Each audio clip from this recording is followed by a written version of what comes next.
Okej, jag står här med Olof som ställer frågan hur man kan demonstrera för lägre bensinpriser mitt under en klimatkris. Och vad har du för tankar kring det här? Jag tycker bara att det är absurt att ha en sån här demonstration med det som pågår.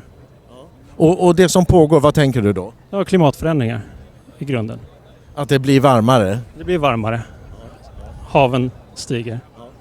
Ja, och vad är det du tycker att vi ska göra då? Ja, bekämpa den med alla medel tillgängliga. Till exempel högre priser på bensin. Så att vi minskar vår bensinförbrukning? Japp, till 0. Vad skulle hända då om vi gjorde det? Skulle klimatet bli kallare då? Blir kallare, det skulle vi i så fall, om vi lyckas stoppa klimatkriserna så kan vi stabilisera klimatet men inte göra det kallare. Kan vi i Sverige göra det här? Eller hur ska det gå till? Ja, vi måste väl föregå som världens rikaste land, så måste vi väl föregå med ett gott exempel, tänker jag. Ja, du tänker att vi är världens rikaste? Bland världens rikaste länder. Sverige förbrukar ju mindre än 2 promille, eller släpper ut mindre än 2 promille av jordens koldioxid. Det är inte sant. Hur mycket släpper vi ut? Jag har ingen aning om exakt det, men det är inte 2 promille. Det är mer än 2 promille? Det är garanterat mer än 2 promille. Okej, men hur mycket kan det vara då? Jag vet inte exakt. Men vi behöver föregå med gott exempel. Och då är det ju så här att Sverige släpper ut 42 megaton koldioxid om året. Och det svarar mot ungefär den ökning som Kina har under en månad. Hur tänker du att vi ska kunna få ihop det? Ha det bra. Ja, det fanns inga siffror där och han ville inte svara på de frågorna. Men ja, tack i varje fall. Att personer som ryckts med i klimatsekten inte har koll på verkligheten kanske inte är så förvånande. Men hur är det med våra politiker? Vi ställde frågor i valstugorna inför EU-valet. Men innan vi hör deras svar ska vi ta några etablerade fakta. Siffror från organisationen Global Carbon Project visade att Kina släppte ut nästan 10 000 megaton koldioxid under 2018 och Sverige drygt 40 megaton under samma period. Dessutom ökar Kinas utsläpp med närmare 5% per år, vilket innebär att Sveriges totala utsläpp svarar mot Kinas ökning under en månad. Ökningen ser ut ungefär på det här sättet i många delar av världen.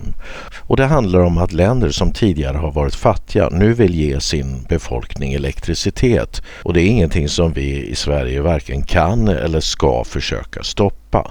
Det blir varmare. Haven stiger. I Stockholm har havet sjunkit med cirka 30 centimeter de senaste 100 åren. I norra Sverige har vattennivån sjunkit med hela 75 centimeter under 100 år. Tittar man exempelvis på New York som har långa mätserier så har det varit en linjär höjning med några millimeter per år sedan mätningarna startade 1856. Men det har inte hänt något speciellt under den tiden som vi har eldat med olja och kol. Det finns inga tydliga tecken på att användningen av olja och kol har förändrat vattennivåerna nämnvärt. Gå gärna in på havsnivådatabasen PSMSL och kolla historiken på den plats som du är intresserad av. Ja, så hur är det med våra politiker? Har de någon koll? Vi ställde som sagt frågor i valstugorna inför EU-valet och då lät det så här. Det kostar ju pengar. Hur mycket får det kosta som du tänker?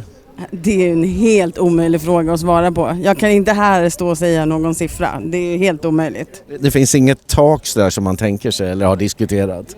Det kan inte jag svara på. Man kan inte tänka på det sättet. Hejda de här klimatförändringarna. Så att det är liksom svårt att ge ett svar på den frågan.